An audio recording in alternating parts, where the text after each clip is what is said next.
करीब तशरीफ लाएं इंशाअल्लाह।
وأخرج أبو نعيم في الحلية أن يعلى بن عطاء من به أنها كانت تصنع لعبد الله بن عمرو رضي الله عنهما الكهل وكان يكسر من البكاء قال ويغلق عليه بابه ويبكي حتى نشك عيناه قال وكانت أمي تصنع له الكهل.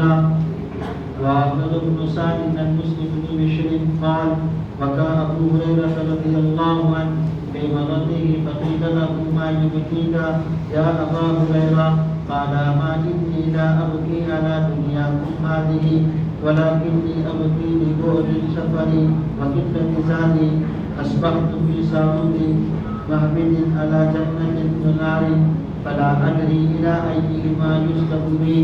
وأخرج أبو نعيم في الحلية نحو. Tuan-tuan yang dimuliakan Allah Subhanahu wa taala, sahabat kiram radhiyallahu anhum, berapa mereka dekat dengan Allah, begitu banyak mereka menangis. Sahabat orang yang paling banyak menangis di depan Anbiya alaihi salatu wassalam, mereka orang yang paling banyak menangis. Abu Bakar Siddiq radhiyallahu anhu sampai akhir, sampai wafat, Abu Bakar radhiyallahu anhu menangis. Dia selalu cakap kepada diri dia, "Hey Abu Bakar, engkau belum buat apa-apa lagi." Umar radhiyallahu anhu sampai last, sampai beliau wafat, "Hai Umar, engkau belum buat apa-apa lagi." Sahabat kiram radhiyallahu anhum, mereka setiap waktu mereka rasa menyesal dalam kehidupan mereka. Hazrat Abdullah radhiyallahu anhu, Abdullah bin Umar dan Abu Hurairah radhiyallahu anhu, mereka punya tangisan. Ya'la bin Atta meriwayatkan daripada mak dia. Mak dia telah buat untuk Abdullah bin Umar radhiyallahu anhu itu surma panggil celak, kerana dia selalu menangis. Abdullah bin Umar radhiyallahu anhu selalu dia akan tutup bilik dia, rumah dia, dan dia akan menangis sehingga mata dia telah jadi rosak kerana menangis. Dan mak dia buat untuk dia celak kerana ubat. Zaman dulu mereka gunakan celak ni untuk ubat. Hazrat Abu Hurairah radhiyallahu anhu, beliau menangis bila orang tanya kepada dia, "Kenapa kamu menangis, Abu Hurairah?" Dia membagi tahu, "Saya menangis bukan kerana dunia kamu, tetapi aku menangis, aku fikirkan perjalanan aku masih panjang lagi, tetapi bekalan aku sangat sedikit." Siapa tuan-tuan? Abu Hurairah radhiyallahu anhu, 500,000 lebih hadis dia tulis. Dia pun nangis. Safar masih jauh lagi, bekalan tak ada apa-apa. Dia selalu berpagi di satu tempat. Dia bagi tahu saya punya pagi saya tak tahu sama ada saya ahli syurga ataupun ahli neraka. Jadi beliau beritahu, saya pun tak tahu saya punya jalan sedang menuju ke syurga ataupun neraka. Tuan-tuan yang muliakan Allah Subhanahu wa taala, bila kita buat usaha lagi dan lagi, rasa takut kepada Allah, takut kepada akhirat. Maknanya kita sedang berada di landasan yang betul. Tapi kalau kita buat dosa berapa tahun dah, sifat ni belum datang lagi, rasa takut akhirat nanti kita akan berdiri ke depan Allah. Antara kita dengan Allah tak ada terjemahan. Directly Allah akan tanya dengan kita. Tak ada siapa-siapa terjemah. Tuan-tuan saya dan tuan-tuan, Allah akan berdirikan kita di akhirat nanti. Allah akan tanya kepada kita. Jadi tuan-tuan, saya dan tuan-tuan tiap-tiap hari kita berfikir besar, takut kita kepada Allah. Maut Jibril alaihi salam datang bersama dengan Israel alaihi salam yang keluarkan nyawa. Jibril alaihi salam minta ijazah untuk jumpa dengan Nabi SAW. Dia pun masuk dalam rumah Nabi SAW. Israel datang untuk ambil nyawa kamu. Kamu setuju tak? Nabi SAW tanya kepada Jibril. Jibril cakap, Allah sedang tunggu untuk jumpa dengan kamu. Kita panggil dia datang. Israel ni dia tak pernah datang minta ijazah, tak ada. Ini khas untuk Nabi SAW. Saya dengan tuan-tuan, dia bukan dia tunggu kita sekian dulu baru dia datang, tak. Tiba-tiba dia akan datang. La yasta'khiruna sa'atan wa la yastakdibun. Satu saat tak pergi depan, satu saat tak pergi belakang. Cukup time dia akan datang. Bila dia nak keluarkan Nabi SAW di nyawa, ruh, Nabi SAW rasa sakit. Nabi SAW tanya kepada dia, macam mana orang lain menyawa kalau kau keluarkan? Dia cakap, ya sudah, ini apa pun tak. Nabi SAW menangis. Nabi cakap, saya punya umat macam mana keadaannya? Kalau boleh, seluruh manusia punya kesakitan bagi kepada saya. Saya punya umat jangan rasa sakit waktu dia maut, dan jangan umat saya rasa sakit. Jadi tuan-tuan yang berdoa Allah SWT, saya dan tuan-tuan kita akan mati. Kita akan jumpa dengan Allah di dunia. Sikit kehidupan. Sahabat kiram radhiyallahu anhu, hari Umar radhiyallahu anhu, hari ini muhasabah ini. Ambil satu rotan pukul badan. Fulan waktu kau cakap ni, fulan waktu kau telah cakap ni, fulan waktu kau telah keluarkan satu perkataan, kau telah pecahkan hati satu orang. Hazrat Maulana Yusuf Rahimahullah juga akhirat nanti. Satu orang yang amalan sikit saja, sikit saja. Tapi satu jumlah ini, dia telah menyatukan. Allah akan masukkan dalam syurga.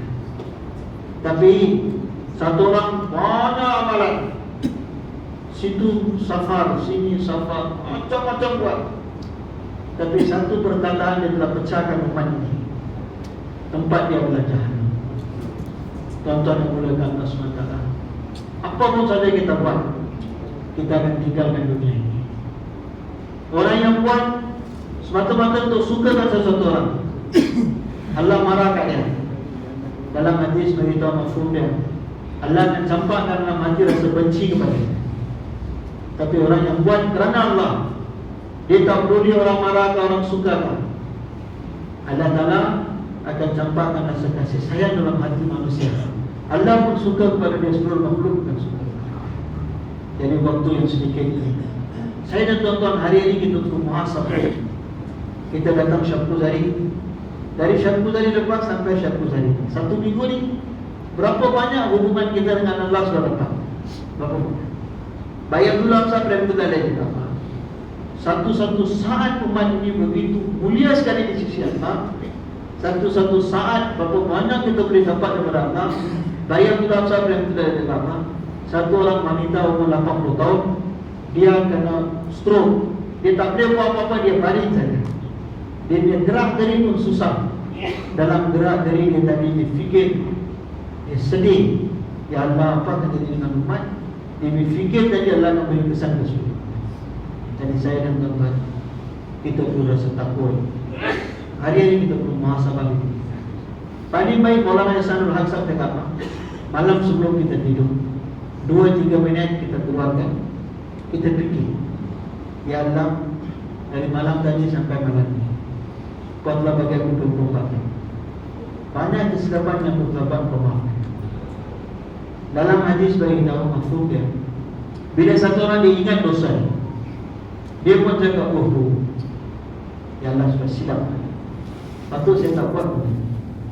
Daripada hati dia keluar, Allah Ta'ala akan maafkan semua dosa.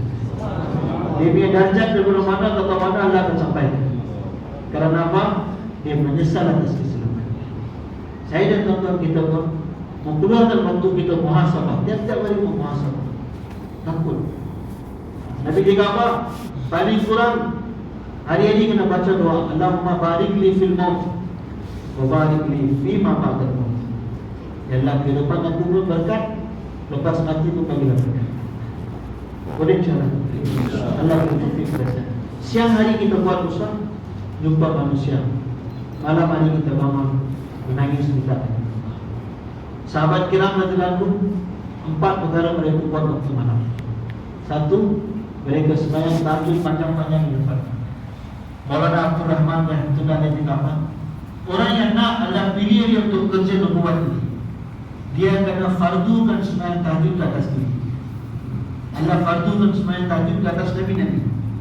Orang yang nak Allah pilih dia kerja ni, dia kena lazimkan sembahyang tahajud ke atas diri. Siapa ada niat insyaAllah sembahyang tahajud ni? Hari sini saya cakap balik rumah pun sembahyang insyaAllah. Saya sangka baik dan tuan-tuan semua. Balik rumah pun sembahyang tahajud. Nombor 2, sahabat kiram dan jemaah, mereka akan zikir kepada Allah. Zikir kepada Allah. Sahabat dia dalam hadis bagi kita apa? Satu orang baca Astaghfirullahaladzim, dia pun ingat dia dosa. Sebesar kepala itu, lalat ke kepala dari air mata yang keluar, Allah akan haramkan nanti. Kita membangun istighfar kepada Allah, durud syarif selawat kepada Nabi, dan baca 3 kalimat subhanallah alhamdulillah, zikir kepada Allah. Sahabat kiram dan jemaah, nombor 3, mereka baca Al-Quran. Baca Al-Quran. Saya dan tuan-tuan pun waktu tahajud baca Al-Quran. Di dalam Al-Quran, setiap baris, setiap titik, setiap huruf dalam Al-Quran ada nur Allah. Allah ke nur. Directly terus perkataan dalam Al-Quran datang kepada Allah. Bila kita baca Al-Quran, Allah memasukkan nur Allah dalam hati. Boleh cara? Nombor 4, sahabat kiram radhiyallahu anhum, mereka waktu malam mereka bangun, mereka doa untuk umat. Doa untuk umat. Saya dan tuan-tuan pun niat insyaAllah paling kurang tiap-tiap hari 20 minit. Paling kurang dari 20 minit ke 30 minit. Maulana Khalil Ahmad Shah dan Tuan Rahul Pindi tiap-tiap hari 3 jam doa. 3 jam hari-hari. Bayatul Amsab yang sudah tengok demi bilik itu dunia sepatah kan? Itu map dunia ni. Yang fulan negara, dia punya Prime Minister, dia punya menteri dia punya askar dia, kau beri dah hidayah. Da'i dia fikir menjadi dosa. Waktu malam doa kepada Allah, setengah jam, 1 jam, panggil depan Allah. Bila saya dan tuan-tuan kita mula doa kepada Allah, Allah akan campakkan dalam hati kita rasa sayang kepada Allah. Ini sifat yang besar Allah beritahu. Semua ada niat insyaAllah. Sini saja tak balik rumah perempuan insyaAllah. Allah beritahu kepada saya. Pukul berapa kita lampu? Pukul 11 insyaAllah lampu akan ditutup. Tuan-tuan semua niat tidur awal, pagi boleh bangun awal. Dalam Islam semua amalan berharga. Semua amalan berharga. Tapi satu benda akan merosakkan amal kita, layani cerita yang sia-sia. Cerita sia-sia. Iran turang dan cerita. Tanah tetapa sudah jadi, sini tetapa sudah jadi. Ini semua akan rosakkan amalan. Mula-mula layani cerita itu Iran turang yang tetapa cerita. Lepas tu dia akan jadi mengumpat. Orang yang mengumpat Allah tak terima doa.